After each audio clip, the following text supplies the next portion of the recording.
So the assumption is that when it's darkest, it's about to get better. But under certain assumptions and dynamics that are flawed on many levels, that will be true most times, not all the times.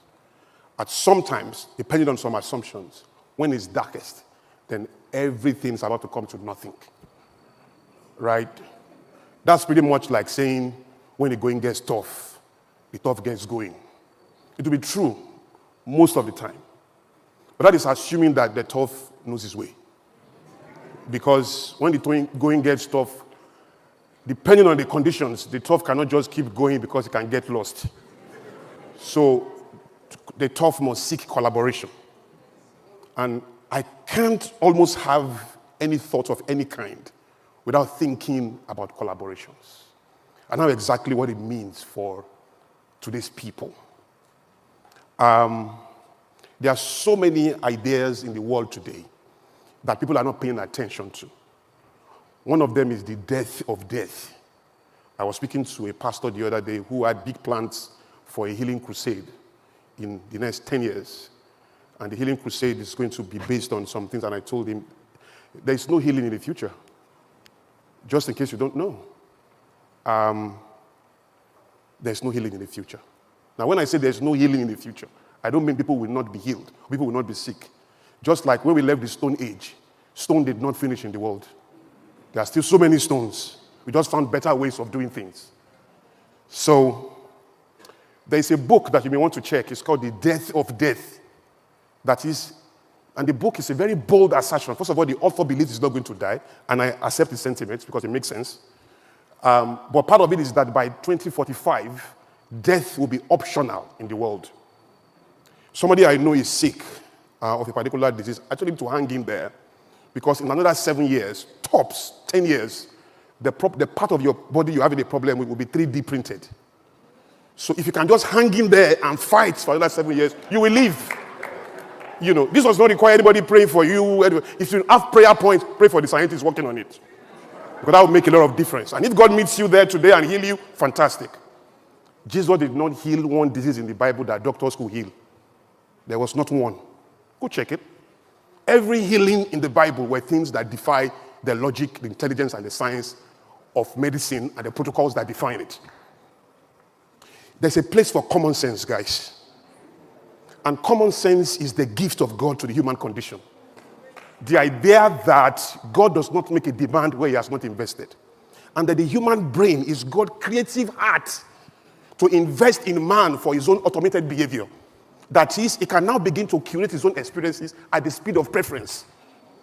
It has changed the world, guys. Gave us merchant banking, built the pyramid, did incredible things in the world, gave us the internet, flew the plane in the sky. Do you know how heavy a plane is? It's not plugged to any wires. It's not connected, it's not held down by just human beings arresting gravity, jailing matter, and putting things at a level that pretty much give us power to prove that of all human species, the gift of reasoning is the most superior that actually separates city from jungle. That human beings can self-question. If a lion can ask himself why he has a lot of hair, he will shave. The reason why the lion has not shaved is because he really cannot pause and say, why do I have so much hair? Is this my design? That the lion is like that, honestly, is not necessarily design. It's because of the absence of a deeper quality, which is the ability to self-question, to question himself, to question his environment. There's so many things religion has done to this world that will take us a long time to recover from. The good news is that religion as we know it has a lifespan of another 50 years. Tops. You will argue with me, you can punch me. Don't punch me, just wait and hope you live long enough to see it. But religion is not in the future. Don't get me wrong, faith will expand. Spirituality will grow. But religion as you know it will crack. It can't survive the freedom of Gen Z and Gen Alpha. They are actually going to question everything and puncture every lie out of everything we have put together in an attempt to arrest God, not to offer freedom. Because that's what religion does. Am I speaking to you? The next level of colonization will be voluntary. Nations are by themselves going to surrender to other nations and say, colonize us. We really cannot handle our reality again. It happened in the Bible, and then before you punish me for the Bible, it happened in 1965. The nation of Malaysia was a bigger nation. The nation of Singapore was a smaller country struggling. And Singapore went to Malaysia to say, absorb us as a state in Malaysia. We can no longer handle our realities. Stretch your map to include our own. Maybe our prime minister will become a governor. And our governor will become a local government chairman or a mayor of some sort. But we can no longer define our realities. And the merger happened. I'm going somewhere. And when that merger happened, Singapore began to struggle as much as his helper was struggling, Malaysia. Malaysia felt absorbing a poor Singapore was only going to make them poorer. So what did they do? They broke the merger and then abandoned Singapore. Then a young man came into the picture. His name was Lee Kuan Yew. And Lee Kuan Yew did only 3 things. Fought communism to death, invested in the mass education of his people, and then invested heavily in enterprise education. 30 years after, Singapore became a first world country with a per capita income higher than that of its colonial masters, Britain, till today. Probably the only country in the world that is attracting naturalization from Americans. And not just from any American, but from billionaire Americans, including the co-founder of Facebook. The idea is that the human mind has the freedom and the right to paint pictures of his own preference, to deliberately talk his own prejudice in and create that picture at the speed of choice, at the speed of preference, even with the power to clock in time on it. People have done it. They've done it without the privilege of church or mosque. Some of the richest people in the world don't go to church. In fact, Bill Gates said, in terms of the allocation of resources, religion is a waste of time. You can't judge him. The richest man in the world for how many years? If you have more money, question what he's saying. I mean, if you don't have more money, you shut up. It's as simple as that. Am I talking to you? So there is another way that I've considered that we have to be thinking. There's just another way we have to begin to look at things. And I think that 2 things that is needed in the world at any point in time, in any environment, for development to really occur, will be wisdom and courage.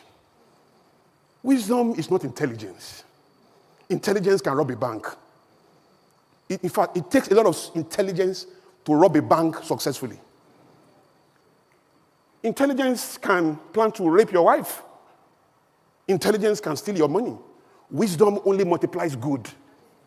So you can have very intelligent people who are very foolish. And foolishness is not an insult. It's a state of existence. It means that there is a set of behavior and thinking that conforms to a definition. So you can't call a carpenter a surgeon. I will say this thing every time I have the privilege of a microphone. Because they are handsome fools. They are 6-foot-tall, broad-chested, empty minds. They are very pretty, wig-wearing drifters. There has to be another way we define people beyond container and recognize that before container, there's a stronger force called content. But content has no color. What's the address of wisdom? What kind of car does understanding drive? Where kind of shoes does prudence wear? You don't see these things. But these things govern our entire existence on a daily, every day. So, Nigeria needs wisdom. Nigeria needs courage. But I'm not very big on worrying about politicians and political parties. I've done my research. I've not found one country that was transformed by its politicians. I've not found one. I've not found one country that was solely transformed by its government. I've realized that at the end of the day, the government and its politicians are at the mercy of a few rebels. And when I say rebels, I don't mean people carrying guns. Because violence is the deepest appreciation of weakness. And so you have to be bigger, right? And I'm talking about people who pay attention to mental weaponry for revolution, right? A type of strength that is not commonplace. You don't go to school. You know, somebody told me something has to be done, and people have to be coached at a particular level, and people have to qualify for something, and people have to go to a particular school to be able to do this, and then they have to qualify. And then I said, calm down. The first person that certified people, who certified him? The first person that said, this is what is called a accounting degree. Who taught him that? Or the first person that said, you are now certified to be this type of person. Who certified that person? Knowledge doesn't have to be received horizontal to horizontal. Knowledge, first of all, is vertical. That is, we can move from 0 to 1. Defining knowledge by 1 to infinity is oppressive. That is paying attention to the privileges of some people as the only way to grow knowledge and to grow power. We can change that. The moment you begin to understand that, a new type of strength comes into you. To accept that you can question everything. The Americans did it. Have you ever wondered that the Americans play American football? They play the basketball. But when they are playing those things, they call it World Series. And when they win the World Series, they say they've won the World Cup. Except that there's no nation playing with them. It's just them. It doesn't make sense logically. But nobody is questioning it. That is the boldness of a people to say, this is who we are, this is what we do, and this is how we serve it, and you have no choice but to accept it or to leave us to play our world. It's as simple as that. And so one of the greatest things we've lost as a people is that the white man came here. And I don't mean the white man of 2022. I don't mean the white man of the 2000s at all. I don't even mean the white man of the 21st century. But a white man in our history, the white man of slave trade, the white man of colonialism, came here, took away our education, and gave us the classroom. And the classroom has become a major deal. All kinds of enterprises are happening because of the classroom. I have less than 10 minutes more. God help me. So you then have people defining meaning, preferences, outcomes, all kinds of qualifications by the limits of the classroom. And it has not helped because academics is what you are taught at best. Education is what you teach yourself. To education, we must turn. Superior to education is revelation because that's what you are given. And that is not curated within the human space. But education is enough to transform societies. It has happened again and again, right? So what is education? The right of the human spirit to do 4 things. Number 1, to experience his world freely. Number 2, to question it deep enough. Number 3, to find the options that exist in it. And number 4, to know which of those options to embrace as a matter of supreme importance and urgency. I'll say it again. Education is the freedom, the right of the human spirit to experience his world, to question it deep enough to find the options that exist in it, and to know the ones to embrace as a matter of supreme urgency. By that definition, so many people in school with PhDs are not educated. They have passed the test of the technicality of academics, but they fail that of essence, which is education, because they cannot experience their world, even with a PhD. And when they can experience their world, they can't question the world they are experiencing. And when they can question that world, they cannot birth options through that. And when they can birth options, they don't know they want to choose as a matter of supreme importance and urgency, because confusion is not a psychological state. It's the inability or refusal of someone to take a decision in the face of options. So when you have options and you don't know the one to choose, then you are confused. It's not ignorance, right? So we need to prioritize education. We need to emphasize education above academics. And this education has to be informal, right? And there must be another way we have to begin to look at it, to teach our people to essentially understand how to birth options. The courage is to legislate that. For example, to take a second look at lingua franca, this English I am speaking, very few of us in this country, when you aggregate the value, can do it as good as I'm doing it. And I'm not the best doer of these things. There are a vast majority of people who cannot do to any degree of what I'm doing right now. And those people are going to work with you or work for you at different levels, right? They are the ones that are going to listen to you, right? Listen to your politicians, and they are going to make the vote, not your vote. How many of us are educated on social media, really? Of all the Nigerians, how many of us are on social media? So the guys who are going to listen to the campaigns, to the politicians, they didn't have the privilege of your level of awareness. They are not ignorant, because ignorance is a privilege. For you to be ignorant is a cluelessness in spite of training. That's ignorance. There's nescience. That is a state of complete you are not even aware of what's going on. That is, you see, when you have been trained to shoot a gun as a police officer, and then you cannot shoot the gun, you are ignorant. Because you are clueless in spite of training. There's something deeper than that. That is what the people are dealing with. So, what is GDP in Igbo? What's per capita income in Yoruba? What's downsizing in Hausa? So when you come and say growth, what does that mean? Jobs, multiplier effect. What does that mean? What does it even mean in Pidgin? So the courage to actually sit down and say, must we learn this way? Africans by history don't learn in classroom. We learn two ways. Key, apprenticeship and observation. It has helped us to do so many things in our history that I don't have time to articulate. And shame on everybody who manages our education for their refusal to sit down and say, it is not a problem for we to lose a war that forces us into slavery. But that the day we find independence, we must have the courage to ask ourselves who we are and how do we start again from where we stopped. We don't have to bow to the reality of the assumptions of your colonial masters or your oppressors who define how you are going to think about your life. Everything is on the table. The Americans even changed the way they use their switches. The Americans changed everything. They made sure that their colonial master... Are you aware that the British government was also the colonial master of America? And that America had to sit down, not just to articulate their freedom, but to say, how do we ensure that from now we live only by our own identity and what we permit? Because only fools will complain about what they permit. Only fools. So,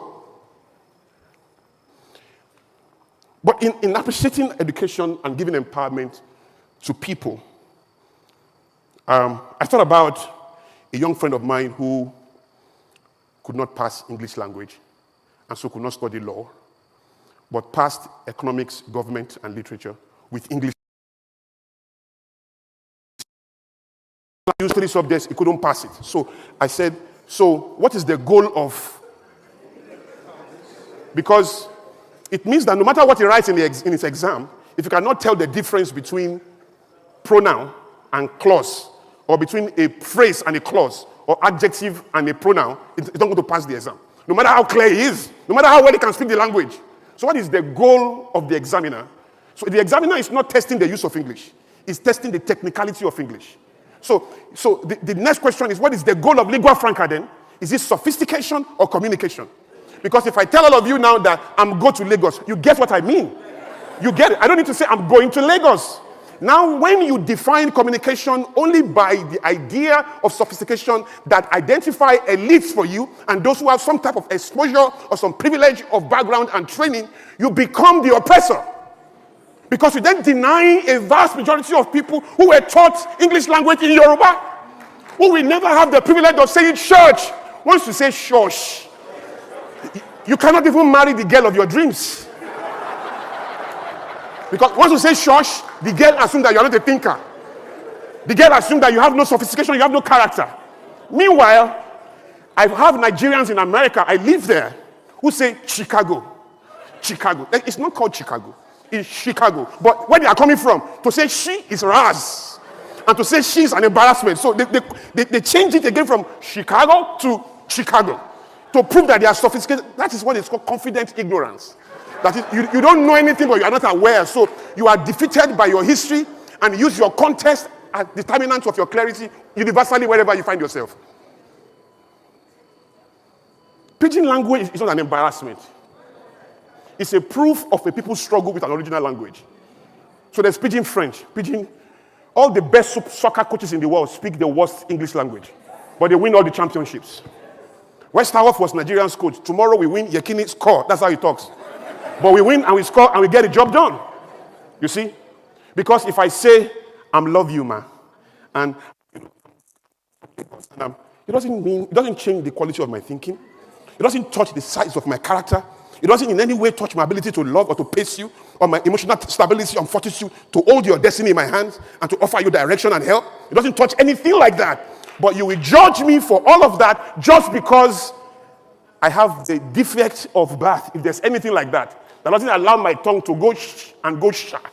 So, and that's the problem right there. So you, we must turn. My fellow speakers have done an intelligent job in addressing everything about the government.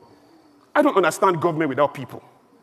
So I'm going to begin to close, but I'm going to take about 5 minutes more. Pastor Kojo is not here. I appeal I'm going to try and rush. I'm really struggling. So, there's something called the parable. There's something I call the parable of the raw eggs. A story that I invented that a basket existed and raw eggs were in the basket. And every 4 years, we go to that basket to pick 4 eggs randomly to represent the eggs, the basket of eggs in a fry pan. And when they break them into the fry pan, they are all rotten eggs. 4 years after, we are very angry about the first 4 eggs. We go to the basket again. We picked 4 raw eggs, put them in the fry pan, rotten eggs. We were mad this time around, went to the basket again, chose 4 eggs again, put them in the fry pan, rotten eggs. And for over 60 years, we have continued to go to this basket to pick eggs and break the egg in the fry pan, and all the eggs have been rotten eggs.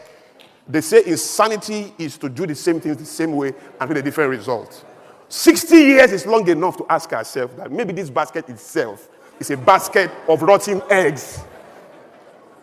Nigerian leadership is not outsourced. It's chosen from this basket. Your leadership is not imported. There's nothing, you have no moral authority to hate your leadership and not hate yourself. Because everything begins with you. And if we have you in charge, thinking and accepting responsibility at a level, we will change this country. Now let me quickly move that to 3 basic ideas, and I'm going to do that in 5 minutes. The first one is stewardship of private property. The reason people make mistakes in public office is because these are people who for 25 years of their life or 40 years have mastered ownership. They've mastered how to own things of private property. And it makes sense. So when somebody has mastered ownership of private property, he gets into government and you want him to supply stewardship of public property. The common denominator there is ownership or stewardship. Forget about the property. Whether it is public property or private property, the character he has mastered will overwhelm that property. So for 40 years, this guy is a master of ownership, and justifiably so. He has created his entire life, his business, everything, mastering ownership. Nobody has questioned him or held him accountable based on stewardship. I know somebody who is very rich, who pays his house help 35,000 naira. Any income you pay anybody that cannot do 3 things is slavery. If the income cannot help that person to meet his basic needs in life, eating, clothing, going out. If the income cannot help him to put something away, otherwise called savings, if that income cannot help him to help somebody around him to find meaning, that is slavery. If income cannot do that, it's that you appeal to that person to support you on that job by working for you with the little you can pay, not to harass that person for paying money that is only for slaves, assuming there is legitimacy to slavery. So the idea is ownership of private property will never deliver any society. What will deliver societies is stewardship of private property, not public property first. When you learn to be stewardship of what you seemingly own, to be a steward of what you seemingly own, then to supply stewardship of what is not yours is the easiest thing that will ever happen. And so we have to find a way to hold people accountable to how they use their personal resources. The things that they own by themselves. For example, how do you pay your staff? For example, how do you pay people around you? Critical things. Let me move because I see her, she's already climbing. Before she gets here, I'll finish. So, the next thought for me will be something that Dr. It's in the rush. Don't forgive me. It's this time that is causing this. So, Dr. Sam Amadi had emphasized. There's something we have to kill in Nigeria, and this is my last thought. If we don't kill it, we joke. And that is the concept of indigenization. 2 brothers in America, one from Texas, both of them from Texas, but one was governor of Texas, another one was governor of Florida. From the same family, same mother, same father. 2 brothers, governor of 2 different states. It can never happen in Nigeria. The reason why it happened in America is because there's nothing called indigenization there. What they have in America is citizenship. Above any, it doesn't matter where you are born, if you meet the rules that define citizenship, then you can be governor. You see, the average Yoruba man like me, before I am a Yoruba man, I'm first of all from Remo. You'll be surprised how I will defend Remo affairs. above any other thing. Then when you can minister to me as a Remo person, then I can consider that I'm from Ogun State. Before I am from Ogun State, I'm first of all from Remo. That's the average person I'm talking about, not me. And then before that person is a Yoruba person, is first of all from Ogun State. So how do you define that man who has sentiments and prejudices that transcend the limits of the identification you want him to live to or you want him to rise to? So before he's a Nigerian, he's first of all a Yoruba man. Before he's a Yoruba man, he's first of all an Igbo man. He's first of all an Ogun State man. Before he's from Ogun State, first of all from Remo. You see what I'm saying? The same thing applies in the East. The same thing applies in Lagos, anywhere. So the idea is, how do we legislate this? That is courage. Now, the courage to actually come out boldly and say that we are going to actually legislate indigenization out of our reality. It will take a tough thing. It will take a lot of persecution. But let me tell you something about persecution. Persecution strengthens resolve, builds regimentation, and grows community. Whether it's the gay movement, or it's Christianity, or it's Islam, anything you persecute will grow. So the innovators of thought and those who campaign must be bold enough to create ideas, really, that will endure persecution. And one more minute, I'm getting out of your face, one more minute. I've said it before at the last platform. We need 3 people in any society, 3 groups of people. Entrepreneurs above politicians, innovators above politicians, non-profits above politicians. And that is where I want to challenge all of you. Everybody in this room, you have a personal social responsibility. It's called PSR. Forget about CSR. There's a lot of bureaucracy that defines that. PSR is tied to your will, and integrity is an act of will. Start from there and say to yourself, before you complain about what the government is doing, what do you want to do? I believe there should be about 25 different non-profits agitating for the rights of the police force. I believe there should be about 25% agitating for the rights or the welfare of veterans in the military or the military itself. I believe there should be another rights of people fighting for the rights of children or for the sanity of families. There just have to be a way on many levels that we can identify all the problems in society and we can build non-profits that actually challenge all of these things. Now that takes personal freedom, but that takes more than freedom, personal sacrifice. The right to say I will not be bribed is critical, but the sacrifice to say I'm willing to die for that commitment is even deeper. And so that is where sacrifice begins from. As I close, I want you all to reflect into your own personal journey and begin to ask yourself only one question as you move towards 2023. Nigeria will change based on some existential factors. By 2030, whether we like it or not, and by 2050 by extension, 3 things will happen in Nigeria, whether we like it or not. I've told everyone that has come to meet me to fight for the rights of young people and to lead some campaigns that I'm not interested, because nature is doing a job. Because nature is doing that job, nobody should pursue things as you should position for things. What is happening is that whether we like it or not, there is the fading of voices and powers as you know it. It's ongoing. There is the rise of voices and powers as you are yet to know. It's ongoing. Nature is taking care of that. In 30 years' time, Nigeria will be new. It's whether we'll be ready or not. If you are 1 in 30 years, you'll be 31. If you are 20 in 30 years, you'll be 50. If you are 30, you'll be 60. If you are 50, you'll be 80. If you are 60, you'll be 90. If you are 70, you'll be dead. In 30 years' time, the truth of the matter is that there is a natural flavor coming. And whether we like it or not, everybody you hate in government is going in 30 years, and most of them will take a position of weakness in society. It will be your turn to take a stand. The question should be whether you'll be ready or not. And that comes from only one thing: positioning. God bless you.